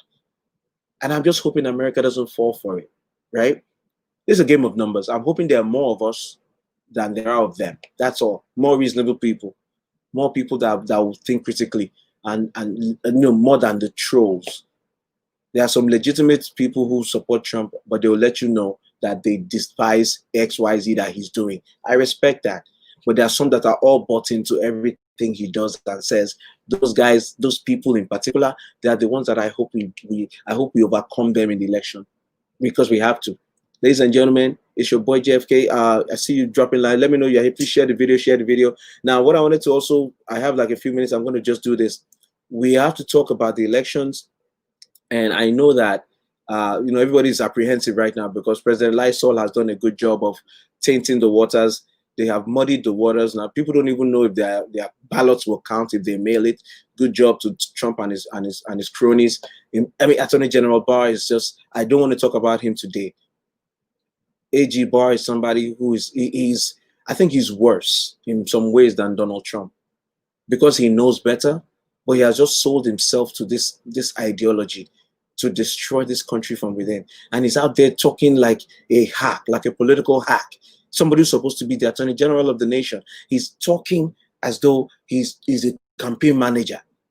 It's really sad. It's really sick. And I hope people are upset enough to go out and let's get rid of Barr. Let's get rid of all of them. I've not talked about Mr. Caputo, who had to take a leave of absence, the spokesperson for the Trump campaign. He had to take a leave for the CDC. He had to take a leave of absence because of all the conspiracy theories he spewed. He said a whole bunch of nonsense, and people started worrying about his mental health, and he had to take a leave of absence. But they're the ones running things under Trump. We need to get rid of all these guys. We need to get rid of them. I wanted to show you one or two things before I go. The elections are already, like I said, a lot of places they're already doing what's it called?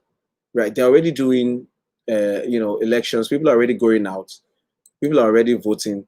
So it's a time where it's not enough to just say, oh, I'm going to wait till election day. Election day has come. Election day has come. So I wanted to show you something. The electoral map right now, because a lot of people have asked me about this, like what do I think about the polls and where everything is going. I wanted to tell you this, and I've been saying this forever. My biggest concern is or are the swing states. In the next few minutes, I just want to go over a few things. The current polling shows that, like I said this a couple of months ago, when Joe Biden started leading Donald Trump in the polls, and I said, you know, for most political observers, it's not news that the polls will always tighten the closer you get to election day. In many cases, the reason being, from what I've been able to garner, is that many people don't concentrate on the elections until around about this time, right? So there's some people who are not listening to the news about elections. They don't really pay attention. What's going on? Who's Joe Biden? How's he doing? A lot of people don't pay attention because, you know, obviously you have your life, you know, and you know you have bills to pay. You know, you have a family. So for many people, it's like you don't have time. So, but I wanted to just go over these with you and just to give you a sense of where we are with this election and why it's important for everybody to vote, especially, like I said, you have to early vote. This is a year to try it. And you know, this is one where you have to just go online and the information is there. The information is, all you have to do is go online, look for your early voting polling station, and you go drop your ballot. So drop me a line if you like the fact that I'm doing some of this breakdown. Like I said, we're going to try to do like election day special and really talk about the elections while it's going on. I hope you guys will join me for that. We might make that exclusively YouTube. Please don't abandon me when I go to YouTube. I need you guys. But right now, you can please share the video. I just want to do just a little education right now on polling. I said it last time. A lot of people are apprehensive about the polling because of what happened in 2016. And, you know, I don't know if I can devote a whole show, but I will try. I want to devote a whole show to analyzing 2016, just so we can understand 2020, right? Because a lot of people are saying, Trump supporters love to say, oh, good luck with your polls. These are the same polls that let you down in 2016. And it's like, it's not that simple. And, you know, most of us know it. That's not how life works. Because the truth is, Hillary Clinton did beat him in the popular vote. That's not nothing, right? That's what the polls kind of pointed out that was going to happen. And that's why everybody understands that the Electoral College is a very weird map. Hey, well, thank you, Jerry. Should then they sign me up? Well, you say, well, thank you. God will abandon us. Thank you. So, but then I break down. So, ladies and gentlemen, so this thing to watch out for. The swing states are the states are really in play this year. They're going to make a big impact. And that's why I tell people, when you're at the national polls, discount most of what you're looking at, because many of the states are calcified in their electorate, right? So in other words, listen, BC, you're gonna help me with my YouTube link because I think I have more than one page and I'm realizing I have to fix that. But I'm gonna start doing it. I want to clean it up, and then because I think I used. I'll check on it for you before we are done. So let me. I'll get back to you. You're gonna help me with the BC. Thank you. So here's the issue. We have a few states that we need to concentrate on, right? And if you see what Donald Trump is doing, he's also working in those states. And that's why Joe Biden needs to be careful. Now, you guys have heard about what's happening with the Cubano Latino vote, like in Florida.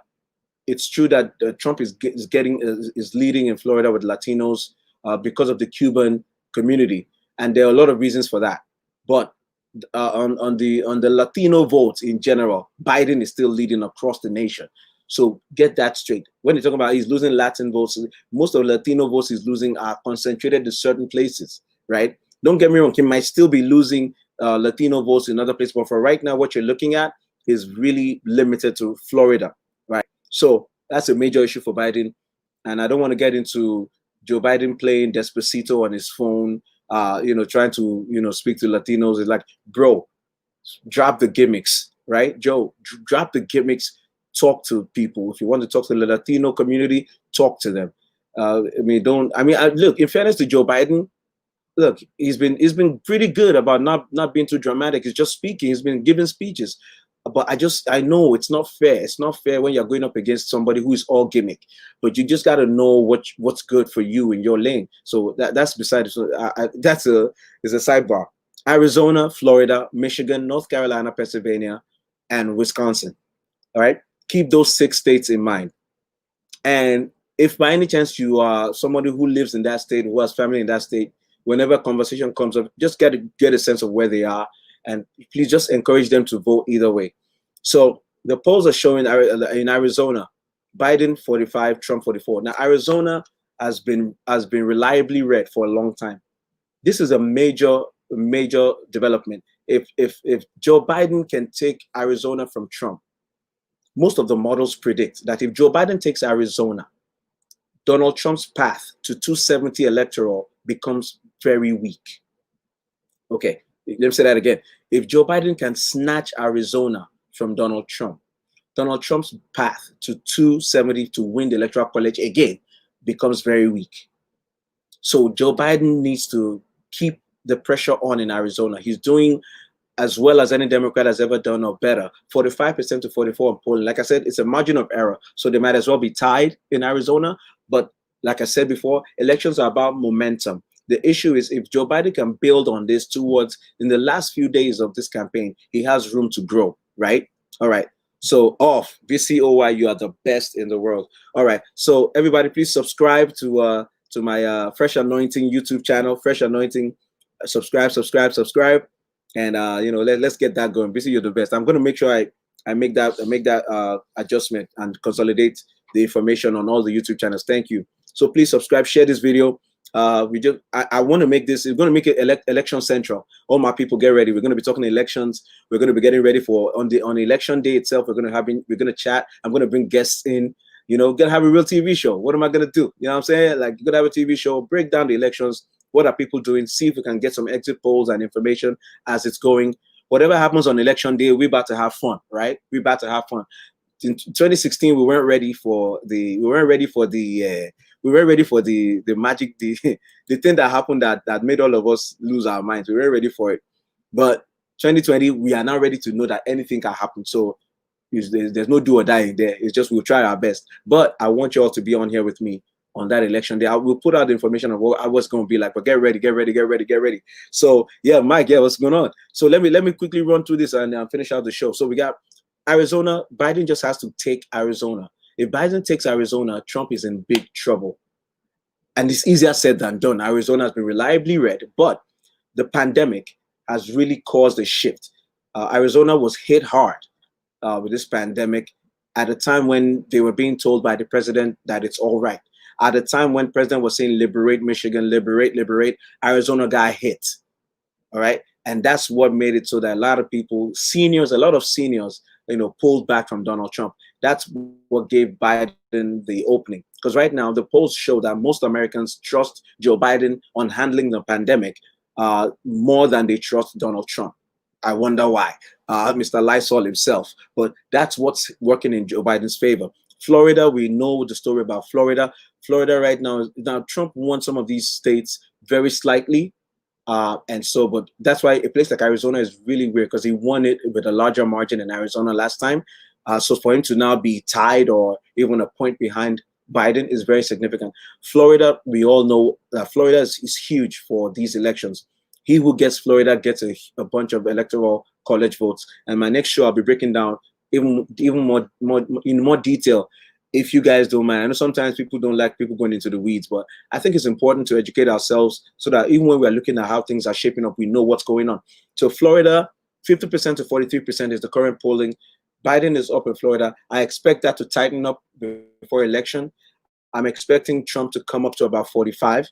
The good thing about it, like for my studies of what's going on with politics, is when a candidate, any candidate, hits 50% in any poll in any area, he has a strong chance of retaining that lead. Why? 50% is rare. In most cases, candidates are splitting 40-something to 40-something. That's usually how it splits in very competitive states. So for Florida to be at 50-43, and these are consolidation polls. They're polls that look at different polls, the outliers, the ones that say, if you see a poll that says Biden is leading Donald Trump by 20 points, that's wrong. That's not a thing, right? That's not a thing. So you have to have a realistic poll to start with. But some polls will give him 10 points over Trump. Some polls will give him like a point. Then you have to look for the average of polls. That's why I go to 538.com. I go to 538.com because 538 does a detailed breakdown of the chances. What are the chances of winning electoral college, for Joe Biden if he gets this, and this? Well, I digress. So Joe Biden in we're talking about Florida. We're talking about Florida. Joe Biden at 50, Trump at 43, looking good. But Joe Biden just needs to work on that Latino vote, the Cubano vote. He can talk to them. He can get it. He can cut into Trump's lead. He doesn't have to give up on that. The good thing, and that's why it's good that he's raising money. His fundraising is going really well. Money means the ability to speak in more places. I don't know if you heard about Donald Trump.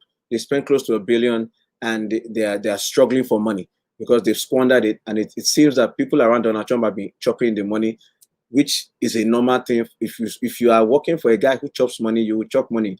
So they've raised more money than anybody, but they are suffering for money. That's why they are pulling. The Trump campaign is pulling ads in some states. I'm watching that carefully. I'm not making any judgment on that, but it's a good sign for Biden, right? Donald Trump is pulling ads for some places because he's giving up on some places. There's news that they're losing support. Oh, perfect. The chat works on the YouTube too. Perfect. I love it. So please, ladies and gentlemen, if you're here, please just subscribe to the YouTube channel right away. So, but like I said, we're going to be doing exclusively YouTube for the election day show. So you got to be on there. I need y'all on there. So, I know you're laughing at the fact that people are embezzling money from the embezzler himself. Don't laugh at Lysol. It's not fair. He's just trying to win an election. So Donald Trump's people are stealing his money, so he's having to raise money. If he even said he was going to lend himself money. Donald Trump said he would put some of his own money into the campaign. And we all know the last time he did that, when he took it back with some extra friends. You understand what I'm saying? And he borrowed himself like $1 million. And when it was time for him to take his $1 million back, what is this? 2 million. Oh, 2 million people, $2 million just followed the 1 million back into his hands. It's not his fault. He couldn't shake the 2 million from the 1 million he lent and borrowed his own campaign. He's doing it again because they have swallowed his money. He fired Pascal, his first campaign guy. That one, he was on TV. They said he bought a yacht. He bought a Ferrari. So Donald Trump is saying, are you mad? I'm losing and you're buying Ferrari. With my campaign money. Shege for you. So Donald Trump fired the guy. He demoted him and he brought another guy. But they said they're still stealing his money. I feel bad for him. Because money is important to him and they're stealing his money. Let me finish this. So Michigan is pulling out of Michigan ads. Biden needs to really push Michigan and get 47% to 48%. I want Biden to hold that. But honestly, if Biden can pick Arizona and Florida, he's in a good spot. Michigan may or may not go for him, but it's better to win than to lose, obviously. But in this election, we are looking for a real strong, a real strong victory, so that it will be difficult for Trump to play his games because he's planning to play games. Someone said the plan is that on election day, if most Democrats, most Democrat-leaning states and cities are using mail-in ballots because they are abiding by the stay-at-home and the COVID regulations, they will end up mailing their ballots. And the plan is that the post office will never, the ballots will never be counted on the same day on election day. And the idea is that the Trump supporters are more likely to be the ones that want to go out and brave it. They don't believe in masks. They don't believe in COVID. And their master has told them mail-in ballots is going to be fraudulent. So they're going to walk and going to physically vote. And so the chances are that the precincts that will report on election night will be precincts where people go physically to vote. And that there might be a chance that there might be Trump victories in some precincts. And that this is the theory. This is the fear. There's no confirmation, but Trump talks as though he's in this bucket, and Attorney General Barr is speaking as though he's on board. They will just declare Trump the winner on election night based on the walk-in votes, in-person votes, and they will stop the counting of the ballots coming in through the mail, which should go for a few more days after. And that's what they keep saying. We want the election to end. We want to know the winner on election night. That's their segue of saying any ballots that come in after that night, they're going to find a way to not count it. And that's why they have lawyers. They've mounted an army of lawyers that will challenge the mail-in ballots in all the precincts. They will stop the count. This is what they are planning. It's a chaotic thing. It's a horrible thing. It's disastrous. I'm hoping that it will not work out as they plan. I'm hoping and praying that people will vote both in person and even the mail-in vote. If everyone does early voting, there's a good chance that in many jurisdictions, they count the ballots that come in. They don't have to wait for election day to count. So that might be an advantage that will overwhelm whatever they are planning. But watch out for this on election day. And some of the things we'll be talking about on the show. North Carolina, Biden is at 47, Trump is at 45. Another battleground state. It's a very good state for Biden to win. The challenge for Biden is that with North Carolina, he has a lot of opposition there in terms of those who are traditionally conservative, and many of them, the fear is that they may not vote for Trump, but they may not switch to Biden either. So there might be a depression of votes. And the thing with Democrats is Democrats win when there's high turnout. Republicans win when there's low turnout. So go figure which one of them always loves to suppress the vote, right? You can tell from that. So that's for that. Pennsylvania, Biden is at 49, Trump's at 46. That's not a good sign. Pennsylvania is supposed to be Biden's home, Scranton, hometown. Understood, it's a place where, you know, there's a lot of conservative center in Pennsylvania. You know, but the hope is that the Philly suburbs and a lot of the other areas will come out for Biden. But honestly, Biden has to do better in Pennsylvania. Pennsylvania is in many ways is a must win, and is a must win big for Joe Biden. Right now at 49, 46, they are in the margin of error. That's not good enough, right? But Biden is supposed to take Pennsylvania because not only, you know, some politicians don't win their hometowns, but Biden is actually popular in his hometown. So that's why, you know, he's expected to carry Pennsylvania. Trump only won some of these places by a small margin against Hillary the last time. So Biden's supposed to really widen that gap. So we'll see. Wisconsin right now is up for grabs. The good thing about Wisconsin is that after the riots, after the whole Kenosha, Wisconsin incident, after Trump went there and pretended to talk to the owner of the store that was burned down, even though the real owner said, I don't want to talk to you, Lysol, and he had to go and bring the old owner who sold it 8 years ago and pretend that it was the current owner, so that America will look at him talking to the owner of a business who is not the real owner, but he can tell him, we're going to help you. And the guys too were saying, thank you, Mr. Trump, knowing fully well that there's no help for him because it's not his business.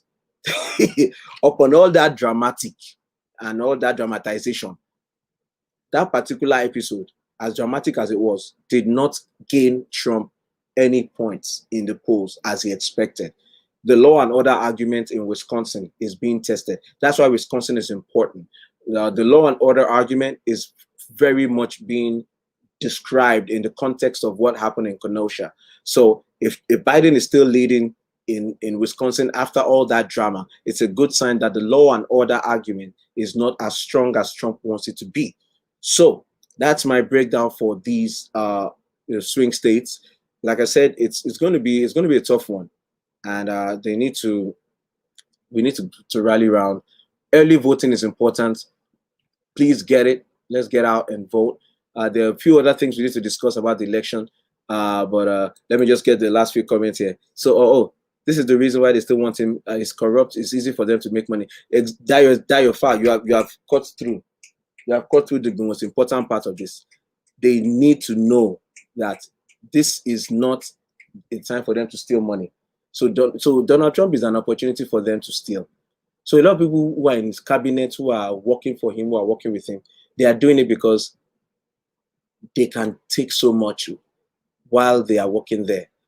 They can create their own empires. Like I just said in his campaign, they are using his campaign to siphon personal money. The only thing that makes Donald Trump upset with that is that he wants to be the one to siphon that money. So he's upset with them that they are making money under him without his court, without his permission. So we need to be really careful. This election is going to be very pivotal.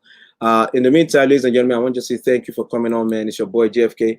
Please share the video. I want to thank everybody. Yo, Dio is always from Dio. Hope you guys are safe. You know, Gulf Coast with all this hurricane and stuff. Tell me you guys are doing good, please. I'm praying for you guys. We're with you guys. Mike Dada is in the building. BCOY always. That's my tech right now. Although he has not told me how much he will charge me. BC has not told me how much he will charge, but I'll take it. Bashegun, what's going on? Bashegun, yeah, this your looking good and getting in shape program. You have to share your secret. Though. You can't be looking good all by yourself. That's greedy. That's greedy. Don't be like Trump. Don't be like Trump. Ramon, Adiola, my boy. Listen, man, I appreciate you, man. Listen, let's hang out. Let's talk, bro. I see you living. I see you doing your thing, bro. I see you. All right, Ramon, borrow me money now. You're looking good, guy. You're enjoying. Sister Stacy, thanks for coming out. Jaye from the top. Femi Badmos in the building. So, my guys, it's a rough time. COVID is still ravaging. In New York today, they moved the resumption date for in-person for the kids another week. Me, I'm just sitting and watching them. If you say you don't see COVID, COVID can see you. Let's solve it right. Not with fake vaccine that will cause paralysis, like Trump wants to rush out. But let's be smart. Let's wear the masks. Let's social distance as much as we can, and let the scientists do their job to get the vaccines out. Let's look at all the treatments that work. Let's try to cheapen the drugs. Remdesivir. Let's just do the things we know that are working. They're not perfect. Europe is bracing for a second wave, so there's no perfect solution to this thing. But we can't be stupid too. We can't have a president who is hiding the ball from us and telling us he's trying to keep us calm while we are dying. That's dumb. That makes no sense. All right. So, ladies and gentlemen, be safe. It's your boy JFK. Please share the video. Subscribe to the YouTube channel. I'll do a better job of promoting the YouTube, and we can get on. But for the election special, it's going to be on YouTube. Yo, ladies and gentlemen, you're the best. I'll talk to you guys later. Oh, Dio, you guys are safe. Thank you. I'm glad. Bashagun said, mask. You can drop Spider-Man on your mask, drop Superman on your, do what you want, but wear one, right? And if you forget your mask, put one on. Most places have masks for you to pick up, and just clean your hands. It's not convenient, it's not comfortable. Go where you need to go, and when you come out, you can take it off in the comfort of your home with your family, in your car. Let's just try. The truth is, so far so good, right? So far so a place like New York, it's a miracle that we are still doing relatively okay. It's a miracle. We keep watching left and right, say, hey, hope we do not come back and hit us, but we're still on masks, and Europe is on masks. So at some point it's working. Don't listen to Lysol. Don't listen to Mr. Yosemite. He doesn't know. He's just a horrible person, a man who knows the truth, who finds himself protected and therefore doesn't care about anybody else. It's the saddest thing that America is going through this right now, and this is the guy we have in office. It's the worst of all worlds. This guy is just a wrong man for the job, as Bob Woodward says after interviewing him for 19 hours. Yeah. So, but we'll talk about that later. It's your boy. Yo, be safe, be easy. Bye.